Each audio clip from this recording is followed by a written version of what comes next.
हरे कृष्ण मित्रों, आज हम आपको बताने वाले हैं मनुष्य के जीवन के कुछ दोष। मनुष्य जीवन के कुछ दोष, वह कौन से दोष हैं जिनके कारण व्यक्ति का शरीर का विकास एवं जीवन में वह व्यक्ति उन्नति नहीं कर पाता, और वह कौन से दोष हैं जिन दोषों के कारण व्यक्ति का अधः पतन होने लग जाता है। आइए जानते हैं। सबसे पहला दोष है कुसंगति। कुसंगति का प्रभाव बहुत बलवान होता है। कुकर्म और बुरे वातावरण, खान पान के दोष आदि अनेक कारणों से मनुष्य के में कई प्रकार के दोष आते हैं। खान पान के भी दोष आते हैं जो देखने में छोटे मालूम होते हैं, बल्कि आदत पड़ जाने से मनुष्य इन्हें दोष ही नहीं मानता, पर वे ऐसे होते हैं जो जीवन को अशांत दुखी बनाने के साथ ही उन्नति के मार्ग को रोक देते हैं और उसे अधःपात की ओर ले जाते हैं। ऐसे दोषों में जैसे मुझे तो अपने को देखना है, उदाहरण है मुझे तो अपने को देखना है। अब भाई ये कैसा दोष है?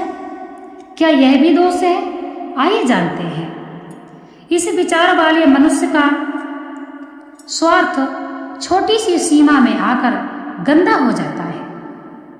ये बहुत ही बड़ी बात है। जरा समझना, किस काम में मुझे काम है, लाभ है, मुझे सुविधा है, मेरी संपत्ति कैसे बढ़े, मेरा नाम सबसे ऊंचा कैसा हो, सब लोग मुझे ही नेता मानकर मेरा अनुसरण कैसे करें। इसी प्रकार के विचारों और कार्यों में वह लगा रहता है। मेरे किस कार्य से किसकी क्या हानि होगी, किसको क्या असुविधा होगी, किसका कितना मान बढ़ जाएगा, किसके हृदय पर कितनी ठेस पहुंचेगी, कितने मेरे विरोधी बन जाएंगे, इन सब बातों पर विचार करने की इच्छा गंदे स्वार्थी हृदय में नहीं होती। वह छोटी सी सीमा में अपने को बांधकर केवल अपनी ओर देखा करता है। फलस्वरूप उसके द्वारा अपमानित, क्षतिग्रस्त, असुविधा प्राप्त लोगों की संख्या सहज ही बढ़ती रहती है, जो उसकी यथार्थ उन्नति में बड़ी बाधा पहुंचाते हैं। भाई, जिस प्रकार की हमारी आदत होगी वैसे ही संगति के हमारे दोस्त होंगे। इस प्रकार से उसके मित्रों की संख्या बढ़ जाती है। नंबर 2, जो हमारा सबसे समझिए बड़ा ही दोष है, वह कौन सा दोष है जो हमारे अंदर है और हम पूर्णतः स्वीकार नहीं करते, जो हमें करना चाहिए। यदि यह दोष जिसके भी अंदर हो, जो भी मेरे भाई बंधु ये वीडियो देख रहे हो, सुन रहे हो, बड़े ही ध्यान से सुने। अगर यह दोष आपके अंदर है तो इसे निकालकर बाहर फेंके और इस दोष से मुक्त हो जाए। वह कौन सा दोष है? भगवान और परलोक किसने देखे हैं?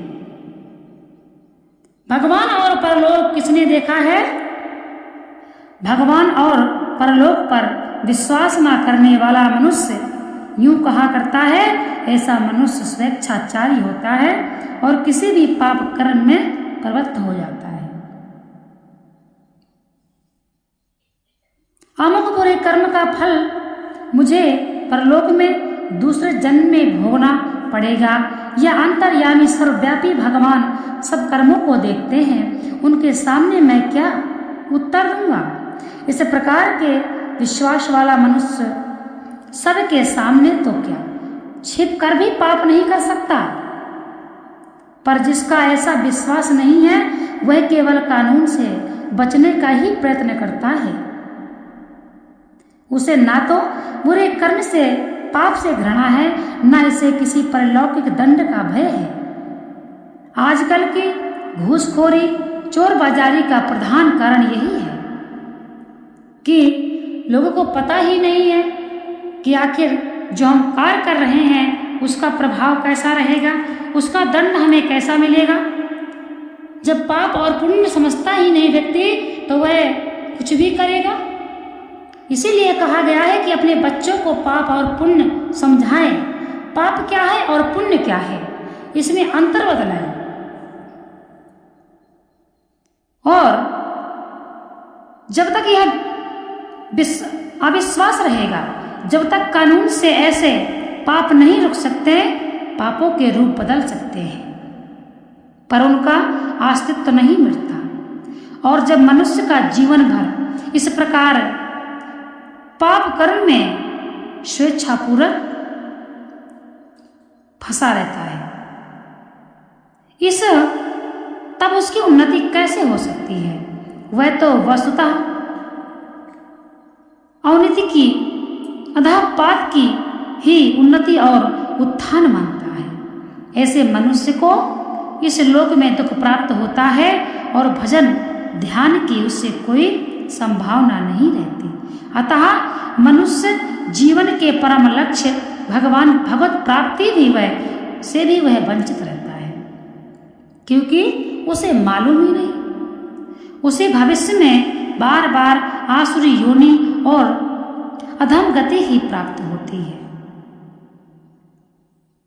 इसीलिए हमें, जो व्यक्ति मानता है मुझे यह करने से पाप होगा, अगर मैं ऐसा कार्य करूँगा तो मुझे भगवान दंड देंगे, जब मेरी मृत्यु हो जाएगी तो मृत्यु के पश्चात जब मैं जाऊँगा मेरे जीवात्मा को कष्ट दिया जाएगा, इस पाप का मुझे दंड दिया जाएगा। जिसको इसका भय रहता है वह अकेले में भी कोई पाप कार्य नहीं कर सकता, क्योंकि वह भगवान को मानता है, विश्वास करता है, पाप और पुण्य का फर्क जानता है और उसे भरोसा है कि परलोक में ऐसी सारी व्यवस्थाएं हैं जो आखिर हमारे शास्त्रों में हमें पढ़ने को समझने को मिलती हैं। तो सबसे बड़ा विश्वास, जो कोई इस बात पर विश्वास करता है कि ईश्वर है और परलोक में हमारे लिए सारी व्यवस्थाएं हैं, हमारे सारे कानून परलोक में भी हैं जो हमें निभाने पड़ेंगे, जो हमारे लिए लागू किए गए हैं। यहाँ के कानून से तो व्यक्ति बच सकता है, परंतु परलोक के कानून से तो कोई नहीं बचा पाएगा। वहाँ का जो नियम है वही नियम रहेगा, बदलने वाला नहीं है। इसीलिए पाप और पुण्य समझना चाहिए। परलोक किसने देखा है, भगवान को किसने देखा है, यह सोचना एक दोष है। जिस व्यक्ति के अंदर ये ऐसी भावना है कि परलोक में भगवान को किसने देखा है, यह बहुत बड़ा दोष है। इस दोष को निकाल कर रखिए, बाहर फेंकिए और ऐसे कार्य करिए जो पाप से रहित हो, पाप युक्त ना हो। इस लोक में रहकर अपने परलोक की व्यवस्था करिए, वो भी उत्तम व्यवस्था करिए।